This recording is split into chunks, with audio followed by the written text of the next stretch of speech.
비둘기도 멸종이라는 사실을 좀 말씀드리고 싶습니다. 아, 이건 좀 아닌 것 같은데요. 진짜입니다. 발에 채이는 게 비둘기 아닌가? 저도 똥 많이 맞았습니다. 섬 연안에서는 수많은 생명들이 저마다의 삶을 살아가고 있는데요. 그동안 우리에게 알려지지 않았던 섬 연안 속 생명들, 그들의 이야기를 알아보는 시간. 안녕하세요. 섬공백서의 진행자 작가 곽재식입니다. 그리고 오늘 함께 이야기를 나눠주실 분이죠. 반갑습니다.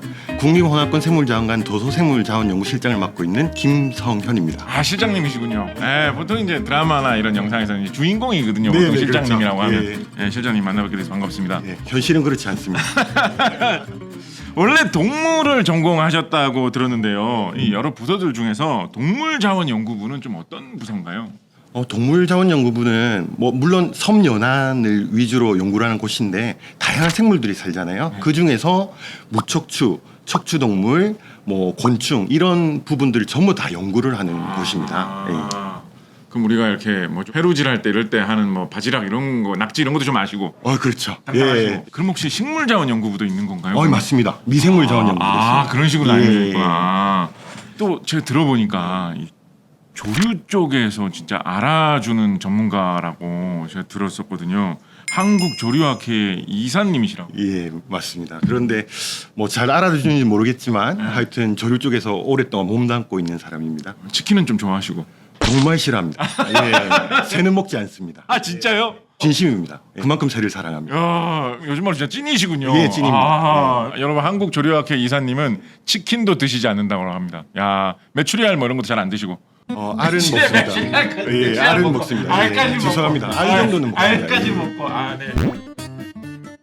제가 얘기는 들었었는데 시설에 직접 와본 건 처음인데 와보니까 생각보다 규모도 되게 크고 그래서 좀 놀랍더라고요. 국립호남권 생물자원관이 도대체 어떤 곳이라고 할 수 있을까요? 일단 크게 두 가지 기능을 하고 있거든요. 첫 번째는 우리나라 다양한 생물, 그중에서 섬과 연안에 살아가는 생물들에 대해서 보존에 앞장서려고 노력을 하는 곳이고요. 보존하려면 여러 가지 연구들이 필요하지 않습니까? 그래서 연구원분들이 동물, 식물, 미생물까지 전반적으로 다 연구를 하고 있습니다.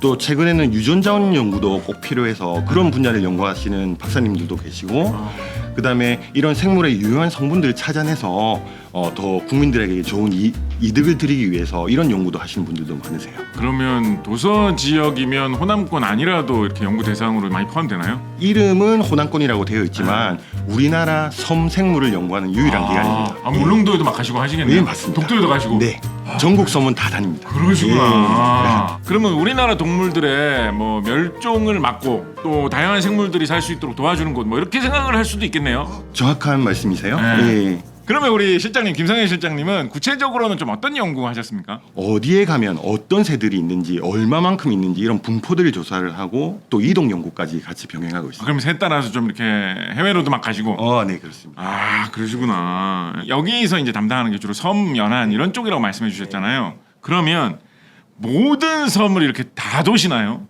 모든 섬을 다 돌면 너무 좋겠죠. 너무 좋나요? 예, 너무 좋은데 한 번에 다 할 수는 없어요. 그렇죠. 섬이 워낙 많으니까 무인도를 포함하면 3,000여백 개가 되고요. 사람이 사는 유인도 섬만 해도 400개가 넘습니다. 하루에 한 개씩 받아서 한번 보는구나, 1년에. 그래서 조금 집중적인 조사를 하기 위해서 매년 20여 개의 섬을 선정을 해서 매번 하고 있고요. 지금 개간 5년 차거든요. 100개 받네요. 예, 딱 100개입니다. 올해. 예, 그래서 100개에 대한 책자도 올해 발간하려고 준비를 하고 있습니다. 예. 이렇게 섬에서 조사하시는 거 말고 또 뭔가 하시는 일 있으신가요? 일단 새만 먼저 말씀을 드리면 새들도 생명이지 않습니까? 그런데 안타깝게 목숨을 잃은 새들이 굉장히 많아요. 유리창 충돌 사고라든지 로드킬이라든지. 그래서 그런 사체들을 수거해서 저희가 표본을 만들고 있습니다. 그래서 학술용이나 교육용 자료로 활용을 하고 있고요. 저희끼리는 새에게 새 생명을 불어넣는다, 이렇게 의미를 부여를 하고 있거든요. 법상 야생 동물을 일반인이 잡아서는 안 됩니다. 그래서 저희는 사체만 수거를 해서 표본으로 만들고 있습니다. 이 생물 보전에 관한 이런 여러 분야 중에서 특히 이 조류 연구는 어떤 의미를 갖고 있다고 우리가 봐야 될까요? 일단 사람도 마찬가지지만 새들은 생태계에서 최고 소비자의 위치에 있습니다. 그래서 건강성을 나타내는 지표로 활용이 되거든요. 예를 들면 새들이 갑자기 줄어들었다든지 갑자기 뭐 증가를 했다든지 이런 것들은 분명히 뭐 무슨 이유가 있는 거지 않습니까? 그래서 그런 생태계 이상을 예측할 수 있는 지표가 됩니다. 그러면 생태계에서 어떤 지위로 따지면 새들이 약간 사람하고 좀 친구군요. 좀 비슷한 동급 약간 이런 느낌이군요. 다른 동네에서 같은 계급이죠. 아, 다른 동네에서 같은 계급. 네. 사자와 호랑이가 같이 있을 수 없듯이 예. 우리와는 다른 지역에서 사람급. 네. 그래서 싸이가 세됐다고 한 건가요? 그거하고는 무관한 아, 그거와 무관하고. 예, 그거와 무관하고. 요즘 그러면 멸종 위기에 처한 새들은 어떤 거 있나요? 굉장히 다양한데 일일이 다 열거하기는 어려울 것 같고요. 네.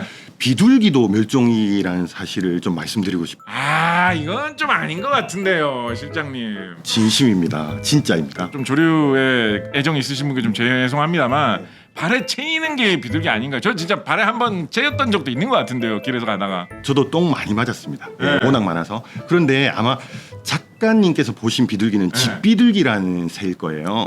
그러니까 우리나라에는 비둘기 종류가 생각보다 많습니다. 한 종이 아닙니다. 그래서 그 중에서 집비둘기가 하고 아주 유사한 낭비둘기라는 새가 있거든요. 낭비둘기요? 예. 좀 귀엽네요. 네. 낭비둘기. 너무나 유사하게 생겼어요. 닮았어요. 그래서 착각하시는 분들이 계시는데 낭비둘기는 멸종위기 종입니다. 이 낭비둘기 처음 들어보는데요. 낭비둘기라는 것은 특히 이제 바위나 이런 쪽에서 서식을 하기 때문에 낭비둘기라는 이름이 지어졌고요. 아, 그러니까 낭떠러지에 사는 비둘기나 좀 이런 거구나. 맞습니다. 예, 절벽이나 이런데.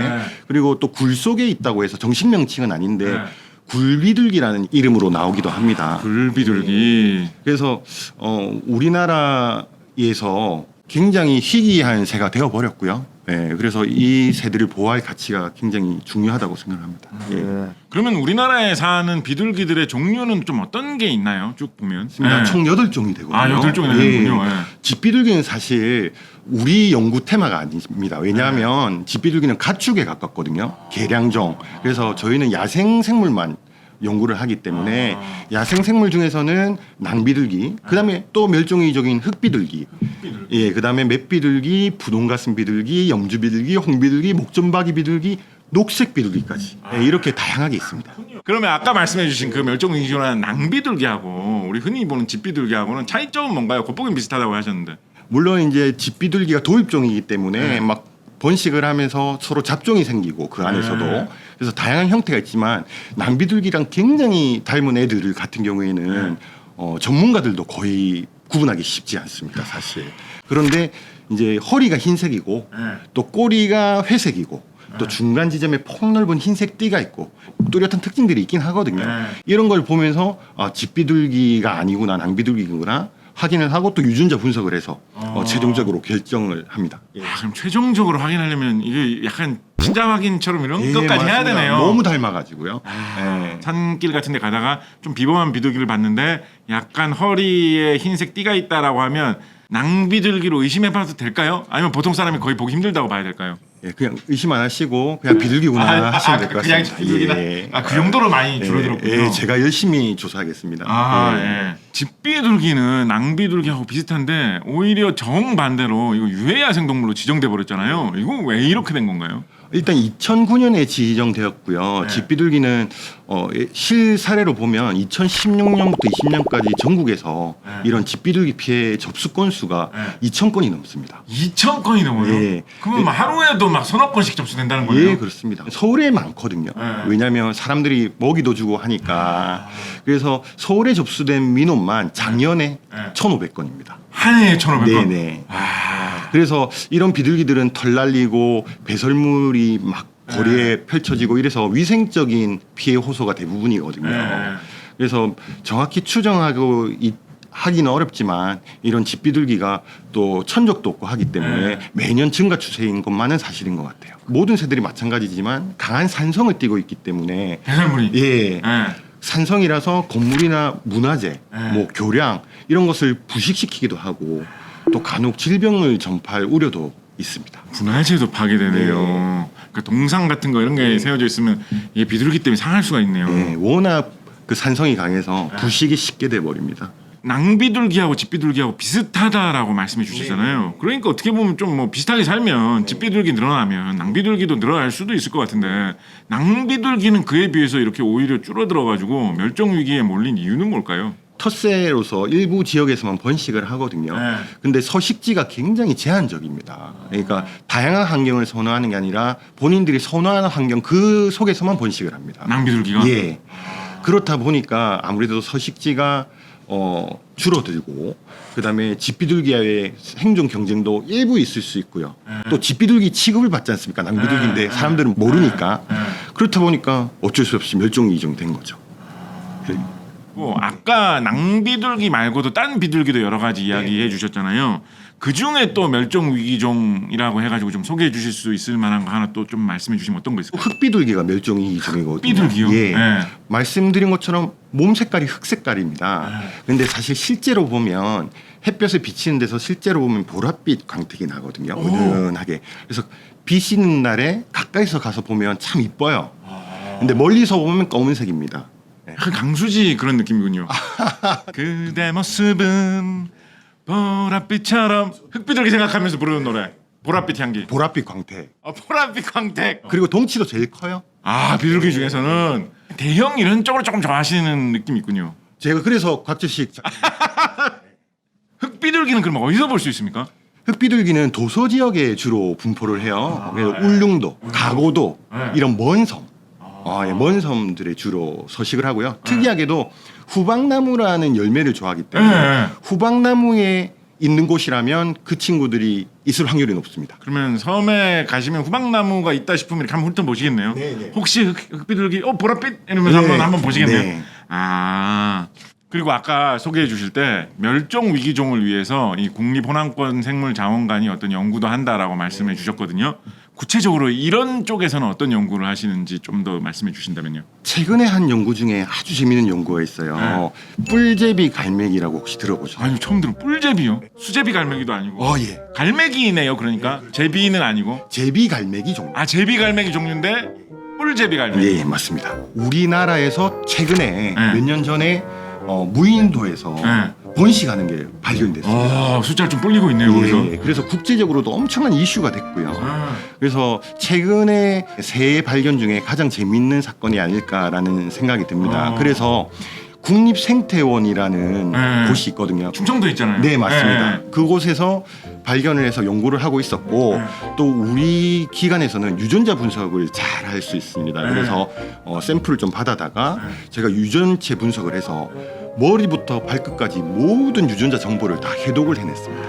이런 정보들을 통해서 멸종이 될지 안 될지 모르는 당장 이런 새들의 보호 전략을 수립하는데 엄청나게 도움이 될 거라고 판단이 됩니다. 보통 이런 거는 유전자 분석하기 위해서 샘플을 준다 보낸다라고 하면 무슨 샘플을 보내요 보통? 사람은 뭐 이렇게 입안에 세포 이런 거 채취하잖아요. 근데 새는 어떻게 해요? 다른 동물들의 약간씩 차이는 있는데 새는 말씀처럼 구강, 새도 입안을 많이 예, 하는구나. 그리고 혈액, 피. 예, 또 깃털로도 하기도 합니다. 깃털요? 예, 중 깃털, 배설물로도 하고요.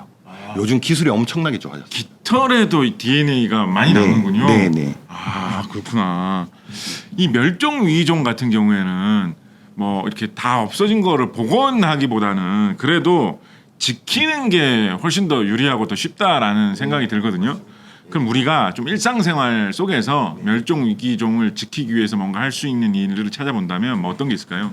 정말 중요한 말씀하셨고요. 일단 가장 큰 것은 그들이 살아가는 곳 서식지를 보호하는 거죠. 그러니까 기본적인 것만 좀 잘 준수를 하면 엄청난 변화가 일어날 거라는 생각이 듭니다. 예를 들면 산이나 바다 같은 자연에 갔을 때 훼손하지 않고 쓰레기 대가져 오고 이런 것들 자체가 당연히 이 생물 자원들을 복원하고 보존하는데 밑바탕이 되는 밑거름이 될 거라고 믿습니다. 그러면 우리 모두가 멸종 위기종에 대해서 이렇게 관심을 가져야 되는 이유는 뭘까요? 낭비둘기 뭐 비슷하게 생긴 비둘기 뭐 집비둘기 널려 있는데 낭비둘기 있으면 어떻고 없으면 어때? 뭐 이렇게 생각할 수도 있을 것 같기도 하거든요. 그게 너무 안타까운데요. 사실 하나의 종이 멸종하면 연쇄 반응을 일으킵니다. 왜냐하면 생태 연결고리가 있기 때문에 연쇄적으로 다른 종들에게도 영향을 미치게 되고요. 그러면 그 안에 있는 생물 중에 하나도 사람이잖아요. 당연히 우리한테도 직접적으로 피해가 옵니다. 사람도 그 고리 속에 있으니까. 그 멸종위기종에 관심을 갖는 이유는 바로 그런 부분들 때문인데요. 물론 이제 멸종위기종뿐만 아니라 모든 생물에 다 통용되는 얘기라고 생각을 합니다. 참새, 제비 이런 새들도 지금은 흔하지만 분명히 급속도로 줄어들고 있는 게 사실이거든요. 예, 엄청 많이 줄었습니다. 그래서 이런 새들도 우리 미래 세대들 입장에서는 멸종위기종일지 모릅니다. 그렇기 때문에 아는 만큼 보이고 보이는 만큼 지킬 수 있다. 이 말이 유명하잖아요. 이 말처럼 우리가 하나하나 관심을 가지고 이런 작은 노력과 관심 요거 하나만으로도 생물 자원을 보존하는 큰 힘을 가진다고 생각을 합니다.